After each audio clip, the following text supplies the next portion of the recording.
पढ़िए, स्टार्ट करिए।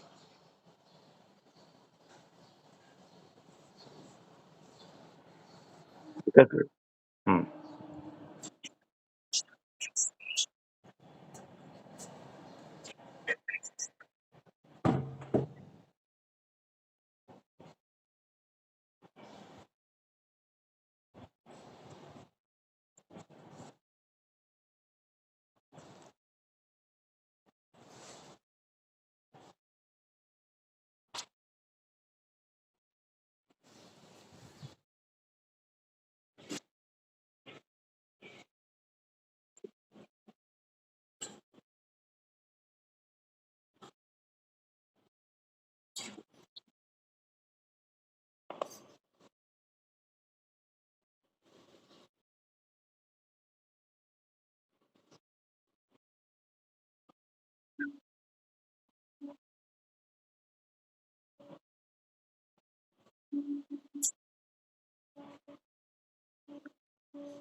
जय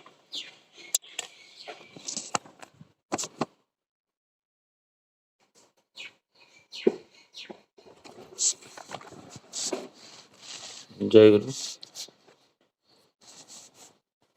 विकास भाई बहुत सुंदर भाव से, स्पष्ट भाव से पढ़े। आज एक व्यापक सब्जेक्ट है ये। प्यारी नंदिता श्री ठाकुर जी को पास एक क्वेश्चन किए थे, प्रश्न पूछे थे, जिस देश में मनुष्य का जो इतना अभाव है उसका मूल कारण क्या है। क्योंकि हम अभी चतुर्थ खंड मतलब 4th वॉल्यूम पढ़ रहे हैं, आलोचना प्रसंग, और मैक्सिमम पेज में 50% जगह में वही मनुष्य का अभाव का श्री ठाकुर जी बोले हैं। तो उसका मूल कारण श्री ठाकुर जी इधर बोल रहे जी विवाह और वर्णाश्रम। ये वर्णाश्रम और विवाह का व्यतिक्रम होने से मनुष्य जाति का डिजेनरेशन हुआ है। मनुष्य के पास वो गुण सब नष्ट हुआ है और मनुष्य मनुष्य जैसा नहीं रहा। तो ये पूरा विवाह के ऊपर आज ही डिस्कशन है, और कैसे कैसे कौन सा पीरियड में भारतवर्ष में ये जो विवाह में प्रतिलोम विवाह वहां से चल ही आ रहा है, अशोक के समय से श्री ठाकुर जी बोल रहे हैं।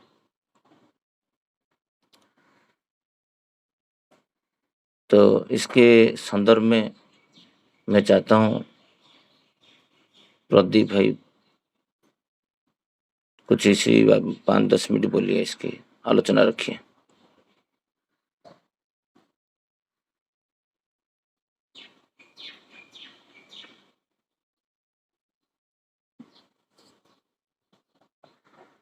विकास भाई एक ही माइक ये रखिए, इको कम होगा। प्रदीप भाई को दीजिए। दीपक दीपक भाई।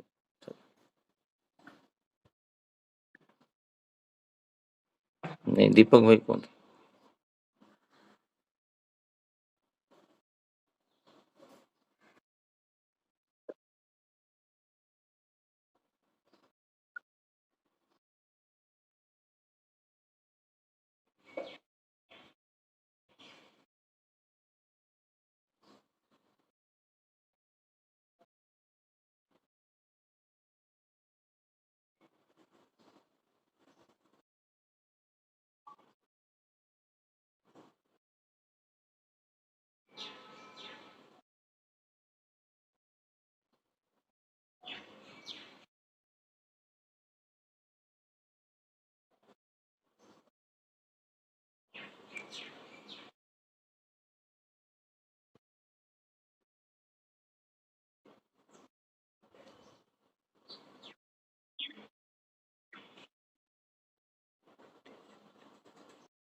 जय गुरु।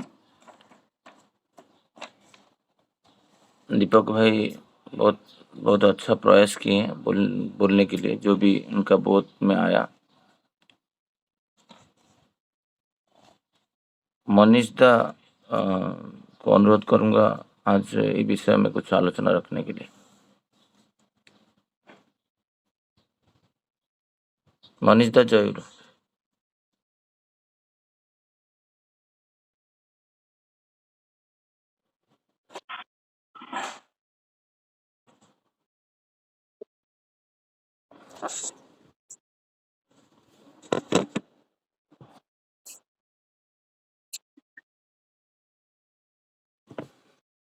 हाँ, आ रहे हैं।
42, 1942।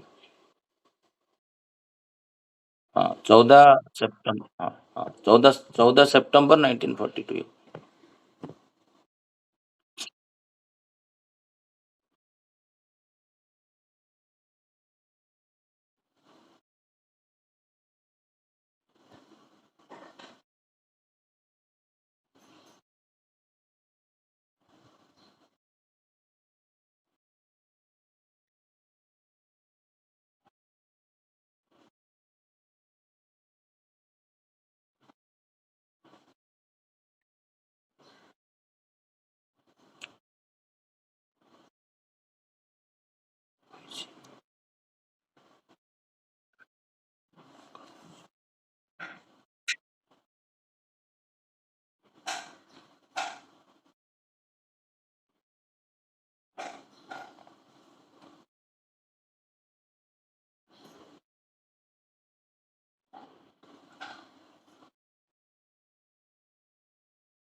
मनीष दा कहतु ସେଇଟା ଠିକ ମନୁଷ୍ୟର ମାନେ ବିବାହର ଗୋଟେ ମୁଖ୍ୟ ଉଦ୍ଦେଶ୍ୟ ସେଟା ହଉଛି ଉନ୍ନୟନ ଅନଟ ସୁପ୍ରଜନ ଆଉ ଉନ୍ନୟନ କୁହନ୍ତୁ।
अरे खाना बस जा गाधेଇ ପଡେ ତୁ ନିଦ ମାଡୁଛି ଗାଧେଇ ନିଦ ଛାଡିଯିବ ନା ଆକ୍ଟିଭ ହେଇଯିବ ଯା ଆଉ ସା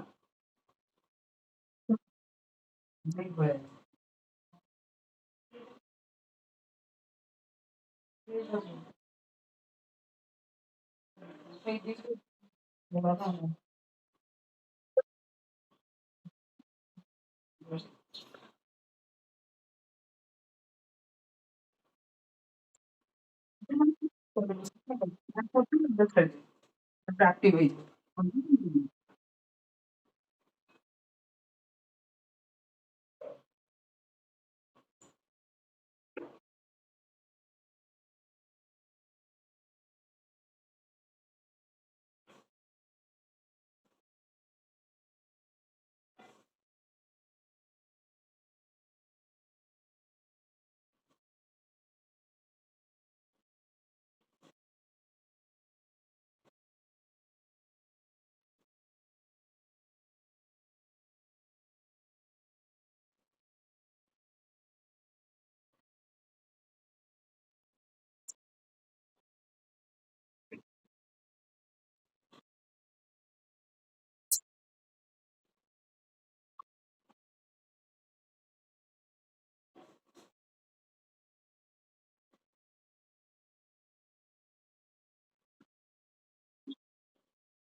ସେ ବହିର ବଢିଆ ଟପିକ୍ ଆଜି ଥିଲା ବୁଝିଲ।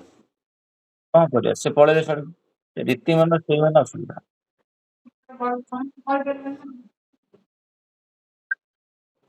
କୁଆଡେ ଛୁଆଙ୍କୁ ନେଇକି ଛାଡିବ ସ୍କୁଲ। ଏବେ ଯୋଉ ଅବସ୍ଥାଟା ହେଇଛି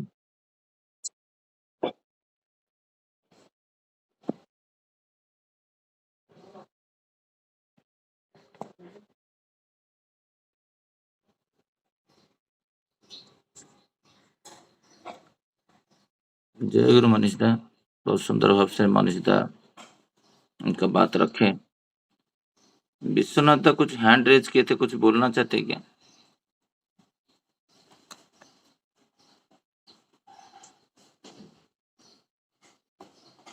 विश्वनाथ दा,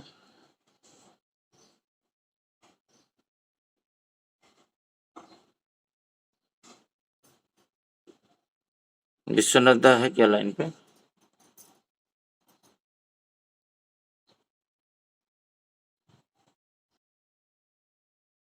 हाँ हाँ बोलिए।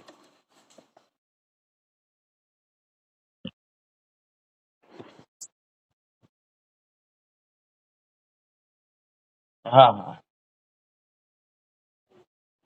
बोलिए।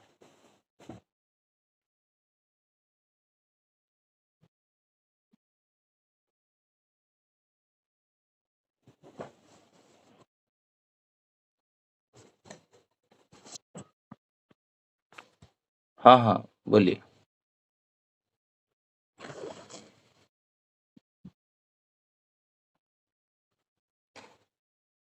हाँ बोलिए विश्वनाथ दा।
जय गुरु विश्वनाथ दा बहुत सुंदर हो जाए आलोचना रखें। मेरा साउंड कुछ इको हो रहा है क्या?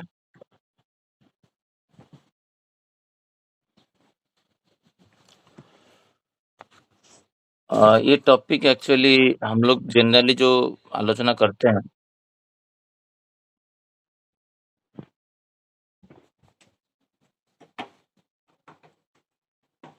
शाम को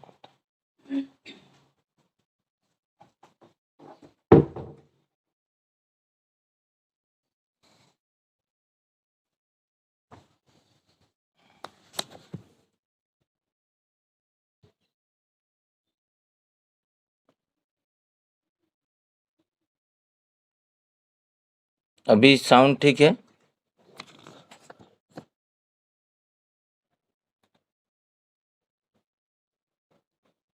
जो विषय वस्तु है वो विषय वस्तु हम लोग लाइन बाय लाइन पढ़ के आलोचना करते हैं, क्योंकि ये विषय वस्तु मैं तो सोच रहा था 3 डेज रखेंगे मिनिमम, क्योंकि जब ठाकुर जी का बात हम लोग लाइन बाय लाइन पढ़ के इसको हमारा जीवन का जो व्यक्तिगत अनुभूति के साथ उदाहरण देंगे, तो कुछ टाइम के लिए हमारा मस्तिष्क में ये सब चीज़ रहेगा। अदरवाइज़ ये पुस्तक में जितना बात लिखा हुआ है, उसको जो विश्वनाथ दा अभी बोले थे, इम्प्लीमेंटेशन करना, सबसे बड़ी बात वही है। बहुत कुछ जानते हैं वो बोल रहे थे, वो सही बात है। बहुत कुछ लोग बहुत कुछ जानते हैं, बट इम्पोर्टेंट है जो इम्प्लीमेंटेशन, वो इम्प्लीमेंटेशन नहीं होता है। तो श्री श्री ठाकुर जी को जब ये पूछा गया था, ये प्यारीदा पूछे जे मनुष्य का ये इतना अभाव क्यों होता है, एक ढंग का मनुष्य नहीं मिलता है जिसके अंदर खाली हिंसा, प्रवणता, युद्ध। क्योंकि ये जो बातचीत हो रहा है, ये बातचीत हो रहा है 2 वर्ल्ड वॉर होने के बाद। ठाकुर जी 2 विश्व युद्ध देखे हैं, वर्ल्ड वॉर 1, 2। तो उनमें क्या है, प्रति को मारने में तुले हुए थे तब।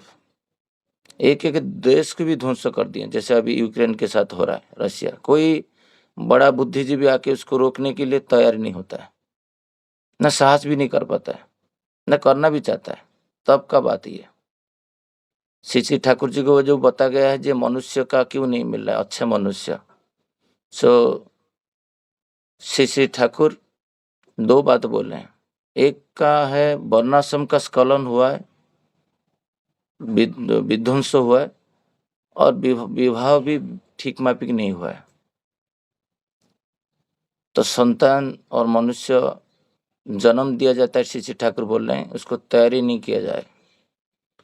तो जन्म देने के लिए एक अच्छा माँ चाहिए, और उससे पहले अच्छे से उसका विवाह होना चाहिए। उसके कारण श्री श्री ठाकुर बोल रहे हैं, जो अंदाज करके बोल रहे हैं। ठाकुर जी तो कुछ अंदाज से नहीं बोलते हैं। यहाँ पर जो लिखा गया है, श्री श्री ठाकुर जी बोल रहे हैं, सुना है कि प्रतिलोम विवाह की शुरुआत बेन के समय हुई थी। तो इसमें ये फोरम में बहुत लोग भी ज्वाइन करते हैं जो दीक्षा नहीं लेते हैं। तो हमको उसी हिसाब से डिस्कशन करना चाहिए जैसे उनको भी समझ में आए। मेरा ऑफिस कॉलीग भी ज्वाइन करते हैं, मेरा जगन्नाथ मंदिर का वर्किंग कमेटी भी कभी ज्वाइन करते हैं। अभी 1-2 माँ ज्वाइन किए हैं जो दीक्षा नहीं लिए हैं। तो हमको हमारा ठाकुर जी का आइडियोलॉजी को लाइन बाय लाइन विस्तृत रूप से डिस्कशन करने से उनको भी समझ में आएगी और प्रति लाभवान भी होंगे। ये जो बेन है, ये है मनु, जो फर्स्ट मनु है उनका वंशज है, और डिसेंडर है, मतलब उनके बाद आते हैं। तो श्री श्री ठाकुर जी बोले ये एक कितना लाख वर्षों पहले का बात है, प्रहलाद से पहले का बात। जे उस टाइम से भी प्रतिलोम विवाह होता है। तो विवाह साधारणतः 3 टाइप का होता है, जिस ठाकुर जी जो नीति दिए हैं। सबसे उत्कृष्ट जो विवाह है वो है सवर्ण अनुलोम। इसके बाद है असवर्ण अनुलोम। इसके बाद आता है प्रतिलोम। जो शास्त्र मत है वो सवर्ण अनुलोम है। सवर्ण अनुलोम विवाह करने से सुसंतान आता है। जो अभी मनीष दा पढ़ रहे थे विवाह का, आजकल बच्चे लोग को पूछोगे तो विवाह का अर्थ वो नहीं बता पाएंगे। उनको बताने के लिए ये डिस्कशन, जैसे मनीष दा बोले थे हम खाने के टाइम में डिस्कशन करना चाहिए, ये अभी 1-2 साल से मेरा अंदर वही, घर पे हो बाहर हो कहीं पे ऑफिस जाता हूँ, ये ठाकुर जी के लोग डिस्कशन करते हैं जनरली। ये सवर्ण अनुलोम विवाह श्री ठाकुर बोले शास्त्र मत से करना चाहिए, जिसमें पुरुष परिपूर्ण रहेगा, श्रेष्ठ रहेगा वर्ण में। जैसे ब्राह्मण पुरुष है तो ब्राह्मण कन्या को विवाह करेगा, इसको सवर्ण अनुलोम बोलते हैं। और ब्राह्मण में फ्री रहता है, उसमें कैटेगरी रहता है, शासन हलवा, उसमें 4 कैटेगरी रहते हैं। उड़ीसा में है, इधर मराठी में क्या बोलते हैं मुझे पता नहीं कि हिंदी में, बट हर जगह में इसको अलग अलग टर्मिनोलॉजी में बोलते हैं। दो जो पूजा पाठ करते हैं उसको शासनी ब्राह्मण बोलते हैं। तो शासनी ब्राह्मण पुरुष के साथ शासनी ब्राह्मण का, ब्राह्मण में भी अंतर है, उसमें जाति बोलते हैं, इसको बोलते हैं। वर्ण के बाद आता है जाति, तो जाति भी मिलाया जाता है, तो उसमें सुपीरियर और इन्फीरियर रहता है। फिर रहता है गोत्र। गोत्र जो होता है ये होता है, जैसे मेरा पिताजी है और मैं हूँ, मेरा बहन है, तो मेरा जैसे एक वंश में कोई डिस्टेंस में भी सिस्टर के साथ मैरिज नहीं होता है। क्यों नहीं होता है? ना ब्लड में एक ब्लड के साथ मैरिज करने से उसमें विकृति आता है, वंश में विभिन्न प्रकार चर्म रोग आता है, विभिन्न प्रकार विकृति आता है, विभिन्न प्रकार अस्पृह आता है, क्योंकि सेम वही है गोत्र। मतलब जो एक वंश का ऋषि है, ऋषि वंश से धीरे धीरे होके आज 140 करोड़ है कि वर्ल्ड में 700-800 करोड़ हुए हैं। तो उसमें सांडल्य है, भरद्वाज है, नागस्य है, ये सब गोत्र है। तो सेम गोत्र में मैरिज नहीं करना है। ये सवर्ण का मैं बात कर रहा हूँ, सो दैट नया लोग है कुछ जाने एटलीस्ट। फिर योग्यता आता है, फिर उसका अभिजात्य आता है, उसका पराक्रम आता है। सबसे बड़ा टेस्ट श्री ठाकुर जी बोल रहे हैं जो आदर्शवान होना चाहिए, वो पहला वाला टेस्ट है। वर्ण गोत्र योग्यता देखने के बाद सबसे बड़ा परखना चाहिए जो वो कितना उसका मम्मी पापा को कि पेरेंट्स को प्यार करता है, उसके प्रति, इष्ट के प्रति उसका जीवन में गुरु है कि नहीं। गुरु विहीन जो गुरु ग्रहण नहीं करते उनका विवाह का अधिकार नहीं होता है। हमारा उड़ीसा में अभी भी उसको एक अपसंस्कार कर दिए। विवाह वेदी के जैसे जाते हैं ना, उसके एक गुरु आते हैं, वो कर्ण मंत्र देते हैं, इसके बाद विवाह पाठ स्टार्ट होता है।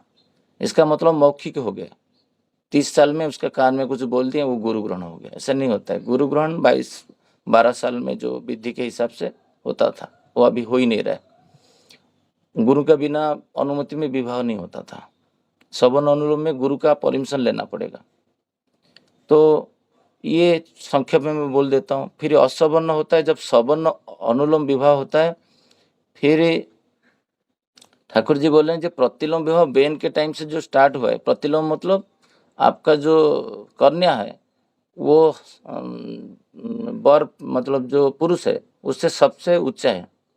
मतलब ब्राह्मण कन्या है और क्षत्रिय पुरुष है, उसमें योग्यता भी ज़्यादा है, वर्ण भी ज़्यादा है, गोत्र अलमल है, सब कुछ। जिसमें ठाकुर जी बोले जो संतान आएगा वो जो है वो विध्वस्त के पते ले जाएगा। ये जो यूक्रेन युद्ध हो रहा है उसका मूल कारण है विवाह। उसमें बहुत प्रतिलोम जो संतान है जो युद्ध को और आगे लेके जा रहे हैं। तो श्री श्री ठाकुर जी बोल रहे हैं ये तो प्रहलाद के समय से शुरू है, बट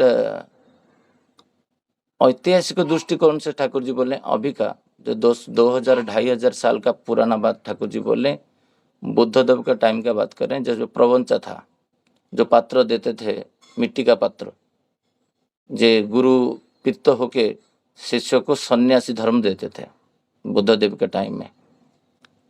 तो वो तो तब में क्या होता है, जे श्रेष्ठ व्यक्ति को तब सन्यासी दिया जाता था। आजकल युग में जो अच्छे-अच्छे ब्रेनी बंदे हैं, जिसका संस्कार है, IITN है, जो भी है, योग्यता के हिसाब से, वर्ण के हिसाब से ब्राह्मण व्यक्ति को ज़्यादातर दिया जाता था, क्षत्रिय व्यक्ति को ज़्यादा दिया जाता था। वैश्य और शूद्र का टेस्टिंग बहुत दिन तक था, 3 साल 4 साल तक था, इसके बाद प्रबंध दिया जाता था।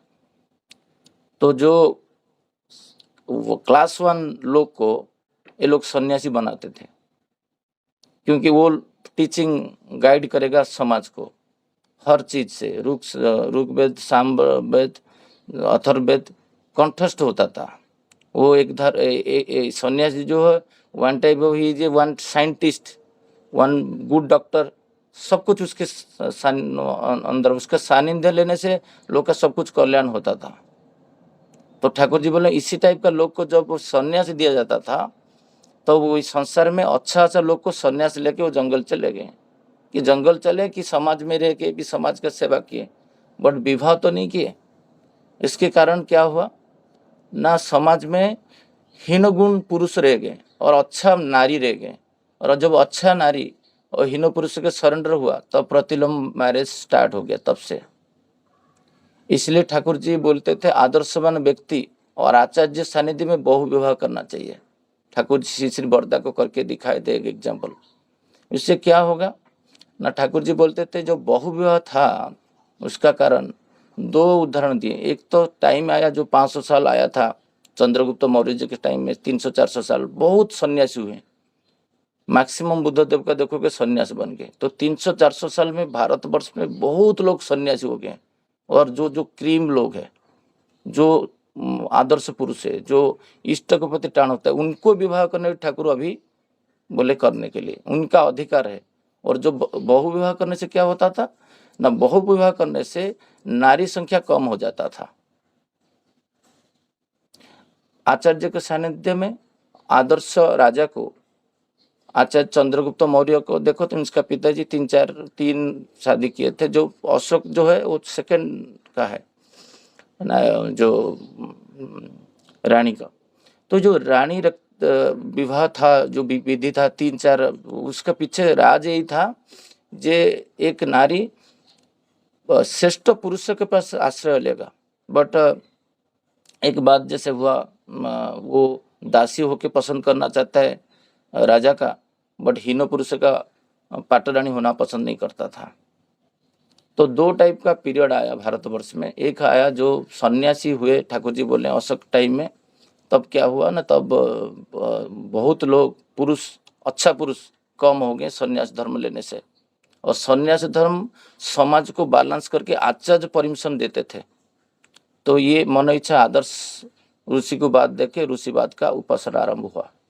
तो श्री ठाकुर जी बोले भारतवर्ष का डीजेनरेशन तब हुआ है, तब ऋषि को बात देके ऋषिवाद का उपासना आरंभ हुआ है। खुद सन्यासी हो गए।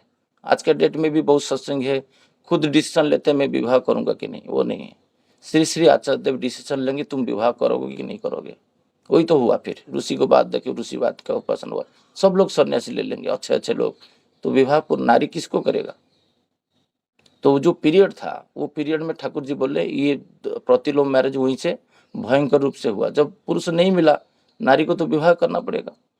तो उसके निकृष्टतम पुरुष के पास वो शरण लिया। उल्टा वर्जन श्री ठाकुर बोले एक पीरियड दोहरा था जब आचार्य चाणक्य के सानिध्य में बहु विवाह का प्रचलित हुआ था। हम द्वितीय खंड में पढ़े थे। तो उससे क्या होता था ना, अच्छे अच्छे नारी जो है उसमें सवर्ण विवाह करने के बाद पुरुष, आदर्श पुरुष, आचार्य एवं प्रथम स्त्री का अनुमति लेके फिर वैश्य, क्षत्रिय, ब्राह्मण का पुरुष होता है तो वैश्य में, क्षत्रिय में शादी करता था पहले। फिर सेकेंड जरूरत होता तो आचार्य का निर्देश में फिर वैश्य के पास शादी होता था। सिमिलर हुए क्षत्रिय जो राजा थे वो पहले क्षत्रिय में मैरिज होता था, फिर आचार्य और प्रथम पत्नी का अनुमति में फिर वैश्य में शादी करते थे। ये विवाह विधि था पहले। ये विवाह विधि नष्ट हुआ है। 2 चीजें, एक विवाह, एक वर्णाश्रम है। ये बहुत बड़ा टॉपिक है। और आगे वर्णाश्रम और विवाह के बारे में पूरा पंखन की line by line Thakur ji बोले। मैं ओनली 2 लाइन को एक्सप्लेन करने के लिए ट्राई करता हूँ, क्योंकि हमारा जो प्लेटफॉर्म है हम लोग लाइन बाय लाइन डिस्कशन करते हैं। भले उसको 2 दिन लगे 3 दिन लगे, बट श्री ठाकुर जी जो बोले एटलीस्ट पढ़ के हमको बुक्स नहीं बनना है, वही पढ़ के वही मत बन जाओ। उसका सार एसेंस को अस्थि मजागत करने के लिए ठाकुर जी बोले धीरे धीरे समझेंगे, धीरे धीरे पढ़ेंगे, आलोचना करेंगे, दिन तो धीरे धीरे वर्ड माउथ स्प्रेड होगा ठाकुर जी का बात।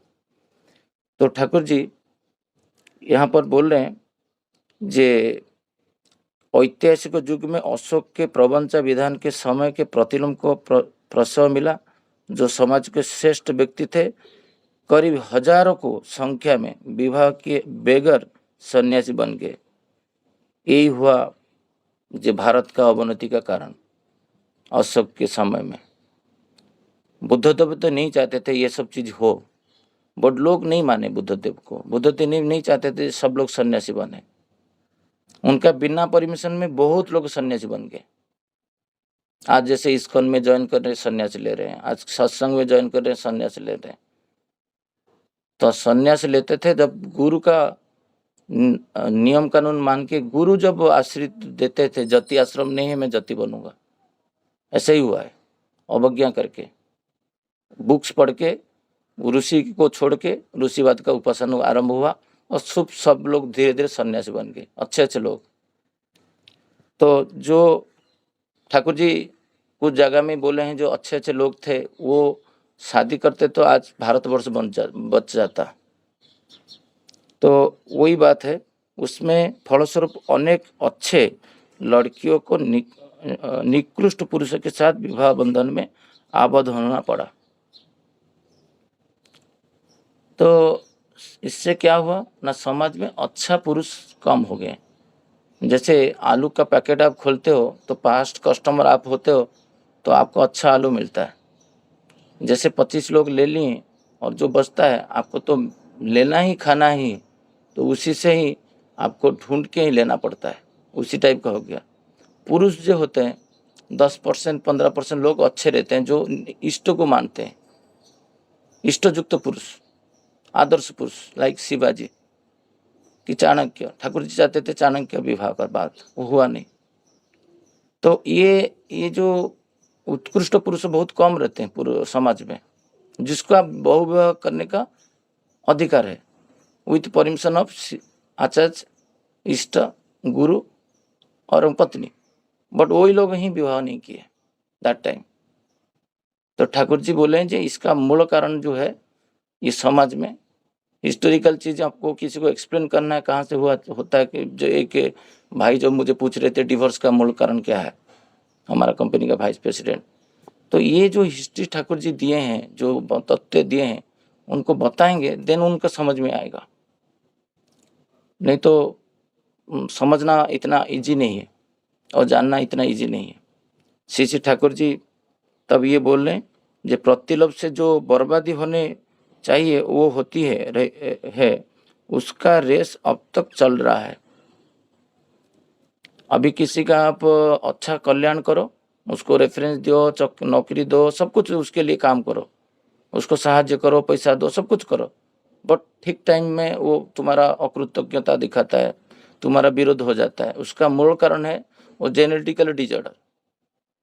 उसके अंदर अविश्वास 2000 साल से घुरा है कि उसके वंशज में कोई प्रतिलोम मैरिज किया है, अभी नहीं किया है, 2000 ईयर्स रहता है उसका ब्लड में।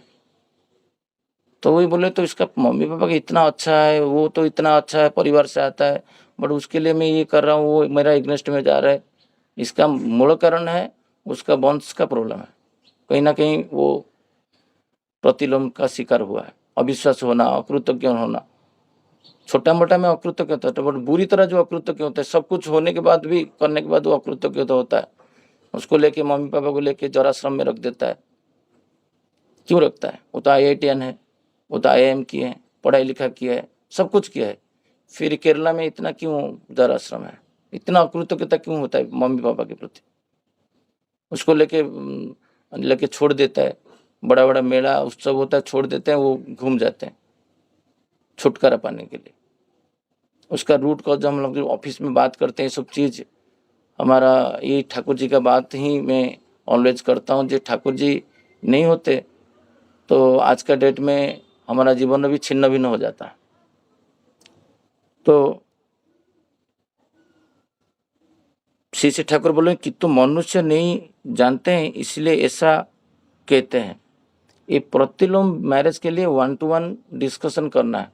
जैसे मैं 3-4 दिन पहले कुछ लड़का लड़की को बिठा के बोल रहा था जो क्या क्या करना है। ऑफिस से ये कल मैं डिस्कशन करूँगा जिसको हस्बैंडली जो आजकल उसको आइसक्रीम खिला रहा है, ये इसको आइसक्रीम खिला रहा है, उसका वो हाथ लड़का के ऊपर लड़की के ऊपर हाथ डाल के वो जा रहा है। 22 साल का लड़का लड़की ऑफिस में हो, स्कूल में हो, कॉलेज में। ठाकुर जी तो जो चाहते थे वो नहीं हुआ है। मैं विवाह और वर्णाश्रम में इसी में रहूँगा। शिक्षा तो बहुत बड़ा चीज़ है। शिक्षा आजकल विध्वस्त हुआ है। ठाकुर जी तो इसीलिए को एजुकेशन को पसंद नहीं करते थे। आजकल तो लेडीज हॉस्टल नहीं है, लेडीज स्कूल नहीं है, वुमेन्स हॉस्टल नहीं है, कॉलेज नहीं है, कहाँ है? सब तो को एजुकेशन है। ठाकुर जी पसंद नहीं करते थे। ठाकुर जी चाहते थे अलग अलग पढ़ना है। तो हमारा बच्चे को हम लोग अलग पढ़ा पाते हैं क्या? नहीं पढ़ा पाते हैं, क्योंकि स्कोप हट गया है, चला गया टोटल। धीरे धीरे फिर स्टार्ट होगा। जब कोई एक गुरु भाई आएगा, ऋतिक आएंगे, उसका वो कॉलेज बनाएगा, वुमेन्स कॉलेज कि boys high school, girls high school बनाएगा, तो फिर गर्ल्स हाई स्कूल में पढ़ पाएंगे। जब भी आइडियोलॉजी को ठाकुर जो विश्वनाथ भाई बोलते हैं इम्प्लीमेंटेशन होगा। ठाकुर जी का चीज है इम्प्लीमेंटेशन, और एक एक छोटा छोटा इम्प्लीमेंटेशन करना पड़ेगा धीरे धीरे स्लोली। फिर वर्णाश्रम स्टेबिलाईज होगा। मैं इसके ऊपर नहीं जा रहा हूँ। वर्णाश्रम तो पूरा जो 71 पेज में पूरा ठाकुर जी बोले हैं, तो उसको 2 दिन आलोचना करेंगे। वर्णाश्रम में क्या करना है, जो हमारा एटलीस्ट वर्णों को हम कैसे बचाएं। हम खुद ठाकुर जी को लेके, हम क्षत्रिय है, ब्राह्मण है, पहले हमको जाने हमारा कर्म क्या है, क्या होना चाहिए, क्या कर सकते हैं।